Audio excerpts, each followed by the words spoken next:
ମାଲକାନଗିରି ଜିଲ୍ଲା ଚିତ୍ରକୋଣ୍ଡା ଅନୁସୂଚିତ ଜାତି ଜନଜାତି ବିଦ୍ୟାଳୟରେ ଅଧ୍ୟୟନରତ ଜଣେ ଦଶମ ଶ୍ରେଣୀ ଛାତ୍ରୀ ଗତକାଲି ସନ୍ଧ୍ୟାରେ ହଷ୍ଟେଲ ପ୍ରକୋଷ୍ଠରେ ଏକ ଶିଶୁକୁ ଜନ୍ମ ଦେଇଥିବା ଘଟଣା ବିଭିନ୍ନ ଗଣମାଧ୍ୟମରେ ପ୍ରକାଶ ପାଇଲା ପରେ ଆଜି ଜିଲ୍ଲା ପ୍ରଶାସନ ଏବଂ ରାଜ୍ୟ ସରକାରଙ୍କ ଦ୍ୱାରା ପ୍ରଧାନ ଶିକ୍ଷକ ଅଜିତ କୁମାର ମାଡକାମୀ ଓ ଏଏନଏମ୍ ଶ୍ରୀମତୀ କବିତା କୁମାରୀ ପାତ୍ରଙ୍କୁ କାର୍ଯ୍ୟରୁ ନିଲମ୍ବନ କରାଯାଇଛି। ସେହିପରି ମେଟ୍ରନ ଦାୟିତ୍ୱରେ ଥିବା ଶ୍ରୀମତୀ ସୁଚିତ୍ରା ଚର୍ଚ୍ଚିଙ୍କୁ କାର୍ଯ୍ୟରୁ ବହିଷ୍କାର କରାଯାଇଛି। ବର୍ତ୍ତମାନ ଦଶମ ବୋର୍ଡ ପରୀକ୍ଷା ଚାଲିଥିବା ବେଳେ ଗତକାଲି ଝିଅଟି ପରୀକ୍ଷା ଦେଇ ଚିତ୍ରକୋଣ୍ଡା ହଷ୍ଟେଲକୁ ଫେରିଥିଲା। ପ୍ରତିଦିନ ସନ୍ଧ୍ୟାରେ ହଷ୍ଟେଲରେ ପ୍ରାର୍ଥନା ହେଉଥିବା ବେଳେ ଜଣେକା ଦଶମ ଶ୍ରେଣୀ ଝିଅଟି ଅନୁପସ୍ଥିତ ଥିଲା। ଝିଅଟି ନିଖୋଜ ଥିବା ଘଟଣା ଜଣାପଡ଼ିବା ପରେ ବିଦ୍ୟା ପକ୍ଷରୁ ସମ୍ପୃକ୍ତ ଝିଅର ବାପାଙ୍କୁ ଫୋନ୍ ଯୋଗେ ଜଣାଇବା ସହିତ ତୁରନ୍ତ ପହଞ୍ଚିବା ପାଇଁ କୁହାଯାଇଥିଲା ଏବଂ ପୋଲିସକୁ ମଧ୍ୟ ଏ ସମ୍ପର୍କରେ ସୂଚନା ପାଇ ଘଟଣାସ୍ଥଳରେ ପହଞ୍ଚିଥିଲେ। କିଛି ସମୟ ଖୋଜାଖୋଜି କଲା ପରେ ଝିଅଟି ହଷ୍ଟେଲର ଛାତ ଉପରକୁ ଯାଇ ଏକ ସନ୍ତାନକୁ ପ୍ରସବ କରିଥିବା ଦେଖିବାକୁ ମିଳିଥିଲା। ଉଭୟ ମା ଛୁଆଙ୍କୁ ଚିତ୍ରକୋଣ୍ଡା ଗୋଷ୍ଠୀ ସ୍ୱାସ୍ଥ୍ୟ କେନ୍ଦ୍ରରେ ଭର୍ତ୍ତି କରାଇଥିଲା। ଛାତ୍ରୀ ଜଣକ କିପରି ଗର୍ଭବତୀ ହେଲେ ସେ ସମ୍ପର୍କରେ ଜାଣିବା ପାଇଁ ପୋଲିସ ତଦନ୍ତ ଜାରି ରଖିଛି। ତେବେ ସ୍କୁଲ ଚାରିକାନ୍ଥ ଭିତରେ ଏତେ ବଡ଼ ଘଟଣା କିପରି ଘଟିଲା, କିଏ ଛାତ୍ରୀଙ୍କୁ ଗର୍ଭବତୀ କଲା, ସେ ନେଇ ଛାତ୍ରୀଙ୍କ ବାପା ମା ଚିନ୍ତା ପ୍ରକଟ କରିବା ସହିତ ଏଥିପାଇଁ ସ୍କୁଲ କର୍ତ୍ତୃପକ୍ଷଙ୍କୁ ଦାୟୀ କରିଛନ୍ତି। ଚିତ୍ରକୋଣ୍ଡା ପୋଲିସ ଘଟଣାସ୍ଥଳରେ ପହଞ୍ଚି ତଦନ୍ତ ଆରମ୍ଭ କରିଛି। ଏ ସମ୍ପର୍କରେ ପ୍ରଧାନ ଶିକ୍ଷକ ଅଜିତ କୁମାର ମାଡକାମୀଙ୍କୁ ପଚାରିବାରୁ ସେ ଏ ସମ୍ପର୍କରେ କିଛି ଜାଣିନାହାନ୍ତି ବୋଲି କହିବା ସହିତ ମୁଣ୍ଡରୁ ଦୋଷ ଛଡ଼ାଇ ମେଟ୍ରନ ଓ ଏଏନଏମ୍ଙ୍କୁ କାର୍ଯ୍ୟରେ ଅବହେଳା ପାଇଁ ଦାୟୀ କରିଥିଲେ। ଏନେ ଝିଅର ବାପା କହିଛି ଯେ ଝିଅକୁ ବର୍ଷେ ହେଲା ଗାଁକୁ ଯାଇନାହିଁ, ସେ ହଷ୍ଟେଲରେ ରହି ପାଠ ପଢୁଛି। ଏଣୁ ଏଥିପାଇଁ ଯିଏ ଦୋଷୀ ତାକୁ କଠୋର ଦଣ୍ଡ ଦେବାକୁ ଦୃଢ଼ ଦାବି କରିଛନ୍ତି। ଅନ୍ୟପକ୍ଷେ ମାଲକାନଗିରି ଜିଲ୍ଲାପାଳ ଈଶ୍ୱର ଆଶିଷ ପାଟିଲ ଘଟଣାକୁ ଅନୁଧ୍ୟାନ କରି ପ୍ରଧାନ ଶିକ୍ଷକ ଏଏନଏମ୍ଙ୍କୁ କାର୍ଯ୍ୟରୁ ଆଜି ନିଲମ୍ବନ କରାଯିବା ବେଳେ ମେଟ୍ରନଙ୍କୁ କାର୍ଯ୍ୟରୁ ବହିଷ୍କୃତ କରିଛନ୍ତି। आज स्कूल रे असुविधा तो आम किसी जानिनु, खाली फोन कॉल गुटे आसीथिला।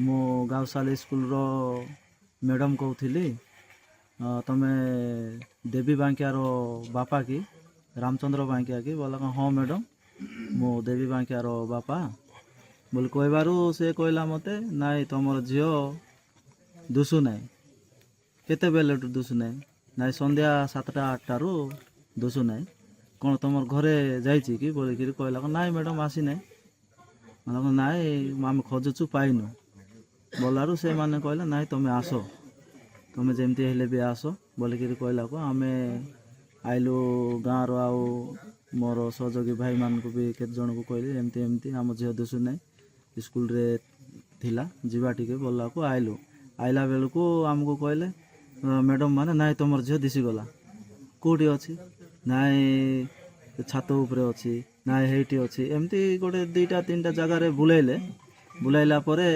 से माने भी आमको डायरेक्टली भीतर को नेले ना झीवर माँ को नहीं गले गोटे सिटी रूम गोटे अच्छी से रूम रे नाई से डेलीवरी हो जाइए बोलिक खाली देखाइला पर मोर माइकिना आसिक कहला नाई झील डेलीवरी हो जाइए डेलीवरी केमती है आम तो किसी जानिनु कि घरे आसिक रोनी आमे तो झील को डाकबा को आइले बोले केते एप्लिकेशन लेखे करी आर साइन थार साइन हैला परे जाई करी झील को हमको हैंडबार करूथिले आउरी झील को जे डाकबा को आइबे तार फोटो भी काढी करी आका झील को पठाउथिले हेले आज हठात एमती खबर केमती कहले बोले कि आमे एतकी कहलु हेले ए जो घटना घटछि काको दायी बोली मानछन दायी तो आमे काको एबे संदेह करिनु स्कूल रो मैडम मान को आका आमे दायी करूछु सार मान को आका दायी करूछु आमे काको दायी करिनु जेते बेले से जो आसामीटा जेते शीघ्र प्रशासन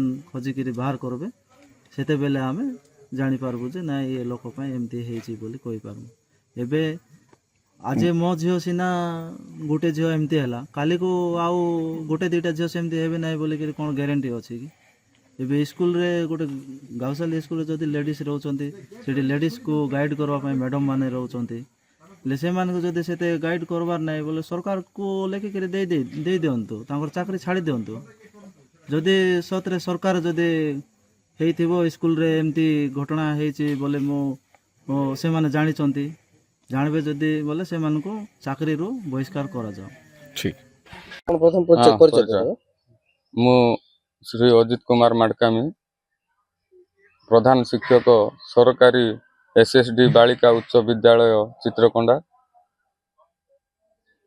गतकाली मो विद्यालय ର ଛାତ୍ରୀନିବାସ ପରିସରରେ ଯେଉଁ ଘଟଣା ଘଟିଛି ତା ସମ୍ବନ୍ଧରେ ମୁଁ ଏତିକି କହିବି ଯେ ପିଲାଟି 10ମ ଶ୍ରେଣୀ ପଢୁଥିଲା ଏବଂ ଚଳିତ ବୋର୍ଡ ଅଫ୍ ସେକେଣ୍ଡାରୀ ଏଜୁକେସନର ପରୀକ୍ଷାରେ ସେ ଶୁକ୍ରବାର ଏବଂ ଗତକାଲି ମଧ୍ୟ ପରୀକ୍ଷା ଦେଇଛି। ତତ୍ପରେ ସେ ଆସିଛି ରୁମ୍ରେ ଆସିବା ପରେ 3ଟା ବେଳକୁ ତା ବାପା ସହିତ ମଧ୍ୟ ସେ ଭେଟିଛି। ତତ୍ପରେ ସନ୍ଧ୍ୟା ବେଳକୁ ଯେତେବେଳେ ପ୍ରେୟାର କ୍ଲାସ ହୁଏ ସେତେବେଳେ ସେ ନିଖୋଜ ବୋଲି ମୋତେ ମେଟ୍ରନ୍ ଜଣାଇଲେ। ମୁଁ ତାପରେ ଯାଇ ପରିସ୍ଥିତି ଦେଖିଲି ଯାହା ସେ ପ୍ରେୟାର କ୍ଲାସରେ ବସିବା ପରେ ସେ କେଉଁ ଆଡ଼କୁ ଚାଲି ଯାଇଛି। ପିଲାମାନଙ୍କୁ କହିଲି ଟିକେ ଖୋଜରେ ଝିଅମାନେ କୋଉଠି ସେ ଥିବ, କୋଉ ରୁମ୍ରେ ଥିବ କି କ'ଣ। ତାପରେ ଶିଷ୍ୟମାନେ ଏବଂ ମେଟ୍ରନ୍ ମାନେ ମିଳିତ ଭାବରେ ଦେଖିଲେ ଯେ ସବୁ ରୁମ୍ ଯାକ ଖୋଜି ଦେଖିଲେ, କେଉଁଠି ପାଇଲେ ନାହିଁ। ତତ୍ପରେ ମୁଁ ସ୍ଥାନୀୟ ଥାନା ଭାରପ୍ରାପ୍ତ ଅଧିକାରୀଙ୍କୁ ଫୋନ୍ ମାଧ୍ୟମରେ ଜଣାଇଲି ଯେ ଆମର ଗୋଟିଏ ଛାତ୍ରୀ ନିଖୋଜ ଅଛି। ଛାତ୍ରୀକୁ କୋଉଠି ପାଇଲେ, କୋଉ ଅବସ୍ଥାରେ ପାଇଲେ? ଶେଷରେ ସେ ଥାନାରୁ ଯୋଉ ଆସିଥିଲେ କର୍ମଚାରୀ, ସେମାନଙ୍କ ମିଳିତ ଉଦ୍ୟମରେ ଆମେ ଛାତ୍ରୀ ନିବାସର ଉପର ମହଲାରେ ଛାତ ଉପରେ ସେ ଗୋଟେ ଟାଙ୍କିର ସାଇଡରେ ଗୋଟେ ପ୍ରସବ କରିଛି, ପ୍ରସବ ଅବସ୍ଥାରେ ତାକୁ ପାଇଲୁ। ତାପରେ କ'ଣ କଲେ? ତାକୁ ତୁରନ୍ତ ସ୍ଥାନୀୟ ମେଡିକାଲକୁ ସ୍ଥାନାନ୍ତରିତ କରାଗଲା। ଆଉ ସେଠାରେ ତାର ଆଶୁ ଚିକିତ୍ସା ନିମନ୍ତେ ପଦକ୍ଷେପ ନିଆଗଲା। ତେବେ ଏଇଠି ବଡ଼ ପ୍ରଶ୍ନ ଉଠୁଛି, ସ୍କୁଲ କର୍ତ୍ତୃପକ୍ଷ କିପରି ଜାଣିପାରିଲେନି ଗୋଟେ ଛାତ୍ରୀ ଗର୍ଭବତୀ ହେଲା ପରେ ପ୍ରସବ ବି ହେଲା, କିପରି ଜାଣିପାରିଲେନି? ଏଥିପାଇଁ କିଏ ଦାୟୀ? ମୁଁ ତ ଏଥିରେ କହିବି ଯେ ପ୍ରକୃତରେ ଛାତ୍ରୀ ନିବାସରେ ପୁରୁଷ ଲୋକଙ୍କୁ ପ୍ରବେଶ ନିଷେଧ ଥାଏ। ସେହି ସ୍ଥଳରେ ମୁଁ ପ୍ରଧାନ ଶିକ୍ଷକ ଭାବରେ ମାସକୁ ଥରେ, ଅଧିକରୁ ଅଧିକ 2 ଥର ମୁଁ ଭିଜିଟ୍ରେ ଯାଏ।